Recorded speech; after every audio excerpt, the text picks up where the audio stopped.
किसानों को क्या दिया? मैं आपको 1970 में, और ये मैं डंके की चोट पे कह सकता हूं, 73 रुपए प्रति क्विंटल कनक की एमएसपी थी। एक प्रोफेसर को 90 रुपए तनख्वाह मिलती थी। उसकी तनख्वाह आज 300 गुना, 450 गुना टीएडीए मिला के, और जो बड़े बड़े एम्प्लॉय हैं सरकारी कॉर्पोरेट्स में, 1000 गुना बढ़ गई। लेकिन किसान की एमएसपी 19 गुना बढ़ी है। क्या कसूर है उसका? और आप मजाक कर रहे हो किसान को 6000 रुपया देके? 450 रुपया महीना दोगे एक किसान को?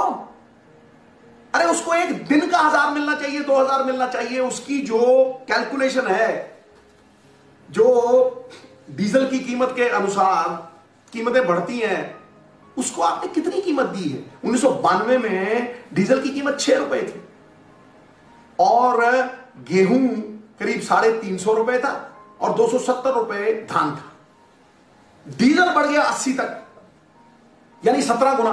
और किसान की एमएसपी आज 1500 और 1800 है, मतलब 5 गुना भी नहीं बढ़ी। इससे बड़ा मजाक क्या करोगे? किसान को अगर खड़ा करना है तो उसकी इनकम को बढ़ाना होगा, और उसकी इनकम को कम से कम नहीं, उसको पर किसान 15 से 18,000 रुपया एक महीने का चाहिए, तब वो खड़ा होता है। किसानों के लिए कुछ नहीं है, ना कोई कर्जा माफी है, बस एक रैपर है।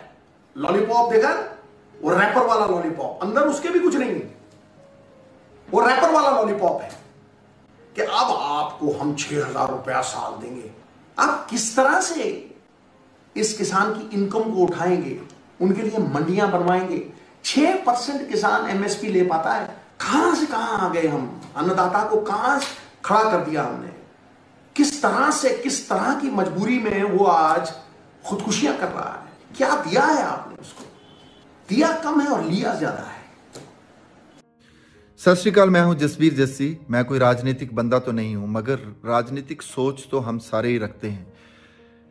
मेरी बेनती प्रधानमंत्री श्री नरेंद्र मोदी जी से है, क्योंकि हमारा देश भावनाओं का देश है। भावनाओं के साथ ही लोग वोट देते हैं। भावनाओं के साथ ही लोग जब किसी चीज़ का विरोध करते हैं तो तभी भी भावनाओं के साथ, जज्बातों के साथ वो लोग विरोध भी करते हैं।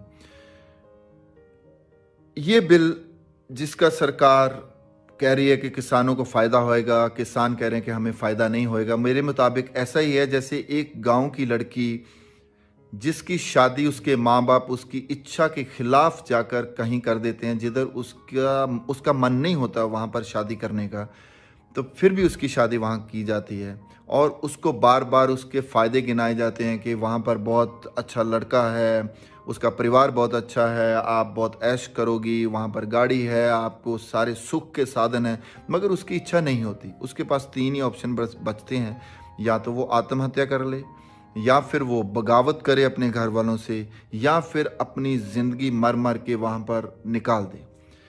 सो तीनों ही ऑप्शन माँ बाप के लिए बहुत घातक होते हैं, क्योंकि उनके बच्चे होते हैं, उसकी बच्ची होती है, उनके लिए भी वो मरण होता है, मरने की एक स्थिति होती है।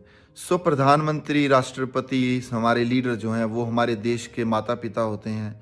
उन्होंने ही अपने बच्चे के बारे में सोचना होता है। उन्होंने ही उस बच्चे की जो समस्या है उसका समाधान करना होता है। सो प्लीज़ मैं प्रधानमंत्री जी को बेनती करता हूं कि इस किसान आंदोलन का ज़रूर बैठकर समाधान कीजिए। आप इसमें इंटरफेयर कीजिए और इसका ज़रूर समाधान कीजिए, क्योंकि लोग बहुत दुखी तरीके से वहाँ पर बैठे हुए हैं। लोग सड़कों पर बैठे हुए हैं, इतनी ठंड है, कोरोना है, कई कुछ है, कई बीमारियां हैं, साधन नहीं है, फिर भी लोग बैठे हुए हैं। उनको आपके ऊपर आस है, उनको निराश मत कीजिए।